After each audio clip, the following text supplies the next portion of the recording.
All right, Shalom. First and foremost, all praises and glories unto Yahweh, Ba'ashem Yahushai, Ba'ashem Rachachwadash. Double honor to the apostles and the elders of the great millstone. Greetings, salutations, blessings, and much love unto you, hopeful elect out there. Shalom unto you, your brother Shaquat. Again with another stock and trade, which is our stock and trade is these words from the phrase that and inspired by Apostle Gabar. Saying that our stock and our trade is in these words and knowing the meaning of these words. Okay, so if you see here, I was looking into something, and what do you got? You got Genesis chapter 3. It said, "Now the serpent was more subtle than any beast of the field which the Lord God had made, and he said unto the woman, Yea, have God said, Ye shall not eat every green tree in the garden?" Right? So we should know this. I'll read a little more. It says, "And the woman said unto the serpent, We may eat of the fruit of the trees of the garden, but the fruit of the tree which is in the midst of the garden, God hath said, Ye shall not eat of it, neither shall ye touch it, lest ye die." Okay, and that's showing you the subtlety or the subtleness of the serpent. "And the serpent said unto the woman, Ye shall not surely die," right there. Okay, let's read it in the NLT. "The serpent was the shrewdest of all the wild animals and the Lord God had made." Now, if you read that, man, you're going to really believe that that was an animal. Okay, even though humans are a form of animal. Okay, but this is actually talking about a man, and his characteristic was that of a serpent. All right, it says, one day he asked the woman, "Did God really say you must not eat the fruit from any of the trees in the garden?" "Of course, we may eat fruit from the trees of the garden," the woman replied. "It is only the fruit from the tree in the middle of the garden that we are not allowed to eat. God said you must not eat it or even touch it. If you do, you will die." "You won't die," the serpent replied to the woman. Okay, so that's heavy. So let's look into that word subtle. All right, go straight to the interlinear. Let's see what we get. Serpent, subtle. Rum, subtle, shrewd, crafty, sly, sensible, prudent, sensible. Okay, prudent, cunning, usually in a bad sense. Crafty, prudent, subtle. Okay, same word. Wait, well, let's go back and see what word it said. "Beware, take crafty counsel, be prudent." To be subtle, to be crafty. Very, very beware, take crafty counsel. Okay, all right.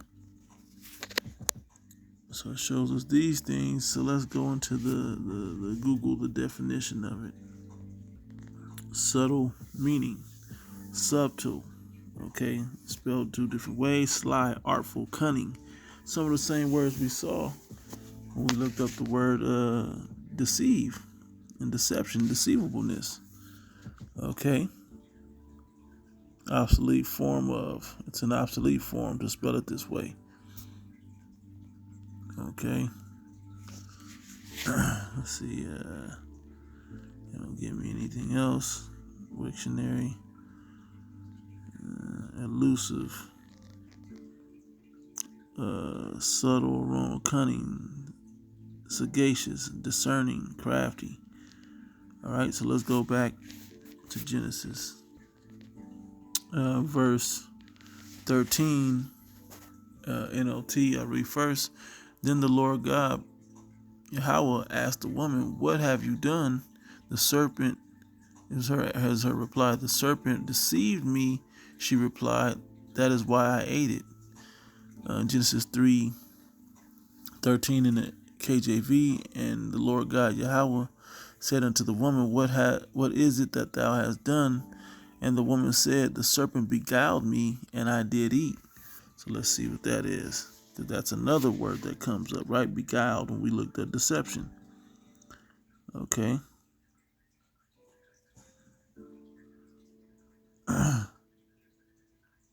Beguiled. Look.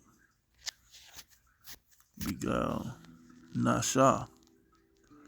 Which looks like NASA. Okay. So you can look into that. But look, the fact that that word even has come up. Okay, anyway, it says to beguile, deceive, to be beguiled, to beguile, deceive. Okay, the word deceive came up again. Okay, linking it all in there. To lead astray. And this was the moment that humanity was led astray, or the sons of God were led astray by the serpent, which was, part of the sons of the wicked. All right, to seduce, beguile, deceive greatly, utterly, morally to seduce, mentally to delude. Okay, see how these words connect though? Even though the word is nasha or NASA, but nasha. Okay,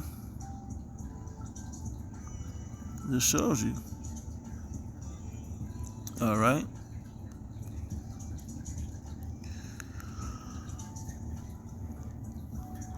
So yeah, just looking into these words, man, it shows you how they all connect, man. Beguile, deceive, all of these words linked together.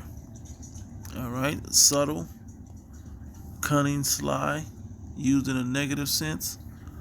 Okay, all these words go together. All right, so looking into these words, man, it gives you a deeper understanding, man. You got to be able to just go in there and pick them. The words that are the true sense of what the verse is about, and look into those words, man. It gives you more understanding in the verse. All right, so subtle and deceive, even though it looks shrewdness, they all go hand in hand, showing you the characteristics, and we know those characteristics go right into Esau, man. Okay, it's a characteristic of Esau, the serpent-like character, the devil, Satan. Okay, all those go together. All right, so Lord willing, this was edifying, giving all praises and glories unto Yahweh, Bashim Yahushua, Bashim Rakak Wadash. Double honors to the apostles and the elder bishops of the great millstone who teach and guide and rule well. And greetings, salutations, and blessings, much love unto you, hopefully elect up there. Till next one, Shalom.